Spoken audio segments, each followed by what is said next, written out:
Njengoba sazi ukuba maningi amagciwane angasihlasela, esinye isifo esingosomathuba iherpes simplex 1 edalwa yivirus. Noma ungenayo iHIV, lesi sifo siyakuphatha. Siqhubekeleni phambili ke manje sibheke omunye futhi usomathuba omlomo obizwa ngokuthi iherpes, okuvamise ukuthi siza ngolimi lwethu sithi izilonda zomkhuhlane. Izilonda zomkhuhlane ke lezi ke zivamise ukuvela la eceleni komlomo wakho. Zibe nje amaqhuqhuvana amancane ahlangene ndawonye emaceleni omlomo. Kuye ngokuthi ke wena uwanake kanjani noma wenze njani ukuze uthole usizo noma uyekelele kanjani. Mawukuthi uyekelelileke wangayi ukuthola usizo ngokusheshsha, aye aze angene nangaphakathi emlonyeni wathole seseyindungeni zomlomo ngaphakathi nasolimini lwakho.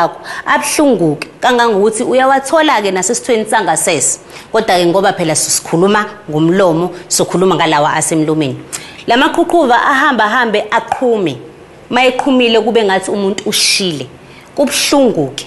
Adalwa igciwane lona elibizwa ngokuthi iherpes simplex virus.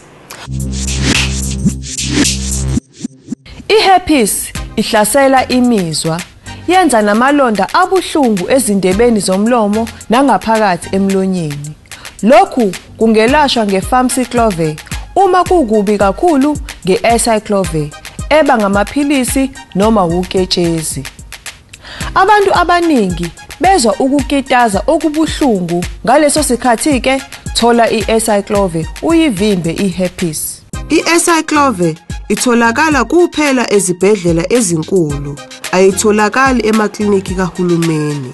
Njengoba kubalulekile ukwelashwa ngesikhathi, iacyclovir kumele itholakale ezikhungweni zokwelapha eziseduze nabantu. Iherpes simplex yisifo esihlasela umlomo esidalwa yivirus. Ihlasela nabangenayo iHIV. Ivumbuka uma ungazizwa kahle noma unestress. Yelashwa ngefamciclovir noma iacyclovir.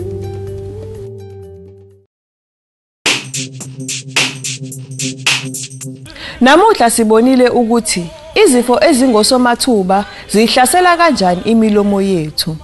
Izindaba ezimnandi ke zithi isikhona imithi ewusizo impela. Ukuze sikwazi ukunakekela izimpilo zethu ngendlela efanele, kumele sizazi lezi zifo nokuthi zilashwa kanjani. Sitshele nabanye abantu. Abantu bangaze bazithukuze emakhaya becabanga ukuthi bazofa, ibe ikhona imithi engabakhipha enkingeni kanye nolwazi olufanele. Asikhumbule ukuba ukwelapha izifo ngemithi okuyiyona ngokusheshsha kuyasiza ukuthi umuntu angangeni esigabeni se-8 ngokusheshsha. Siyabonga kakhulu ngokuthi uthamele lolu hlelo lanamuhla nokuthi ukwazi ukubhekana namaqiniso ngalesi sifo esingumbulalazwe. Asiqhubeke nokufundisana ngaso kuze kube ngokuzayo. Nisale kahle.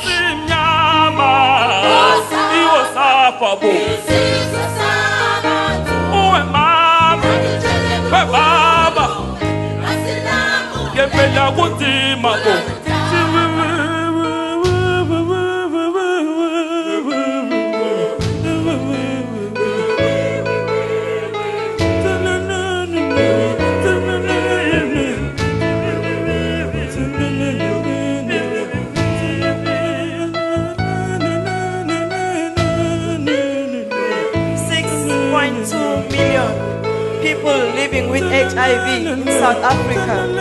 1.7 million of these need antiretrovirals now, while we only have 56,000 people who are on antiretrovirals in the public sector, and only 3,000 out of those